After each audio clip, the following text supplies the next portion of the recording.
j'ai parfois en privé des messages de personnes qui me disent, écoute, si on est face à quelqu'un qui a justement du capital, on est forcément désavantagé. Et à cela, j'ai dit non, pas forcément. Pas forcément. Et dans cette vidéo, je vais te donner un exemple concret qui m'est arrivé à un moment donné. Un jour, j'ai un monsieur, je vais faire un sourcing, hein, je trouve un monsieur qui doit partir habiter en Australie, donc il vend une salle de sport, et ça fait un petit moment qu'il vend la salle. Il doit partir en Australie, il lui reste 3 semaines. Il n'a pas encore trouvé de repreneur. Et je contacte le monsieur, hein, il m'explique la raison et je lui dis, écoute, la bonne nouvelle, moi, à partir du moment où tu es d'accord, je suis d'accord, et que la société permet ce que je vais te dire après, eh bien on peut signer dans les jours qui suivent. Faut juste que tu m'envoies tes comptes annuels, que je puisse regarder si la société a la capacité de s'autofinancer. Si c'est le cas, moi je te rachète ta boîte et je te paye tous les mois sur ta société pendant que tu es à la plage en Australie. Le monsieur me dit, écoutez, est-ce qu'on peut se voir dès demain?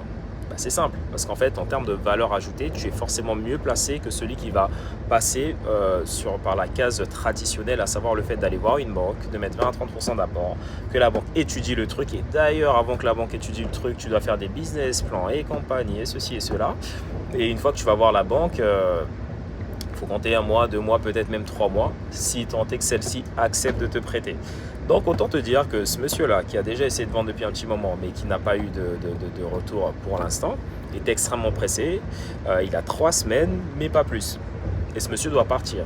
Et c'est soit il part et qu'il ferme cette entreprise qui fonctionne déjà, soit tout simplement il accepte cette proposition qui est la meilleure proposition. Et combien même tu aurais ton apport et que ta banque accepterait potentiellement, les délais sont trop énormes, le monsieur ne peut pas attendre. Ce qui fait que le rachat d'entreprise sans apport dépend en grande partie de la qualité du sourcing. Et ça, c'est un exemple d'un cas spécifique de personnes qui décident de déménager à l'étranger. Il y a d'autres cas de figure, d'autres profils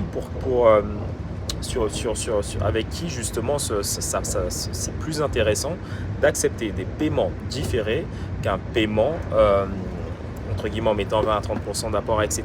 En d'autres termes, la reprise d'entreprise n'est pas seulement une histoire de structuration d'ingénierie financière, c'est également une histoire de bon sourcing. Et le bon sourcing, c'est le bon persona, trouver un bon persona. Et c'est ça que peu de personnes comprennent. Ça n'a rien de magique, c'est trouver le bon persona, faire une bonne proposition, structurer un montage qui convienne à la personne et reprendre la boîte. Merci à toi.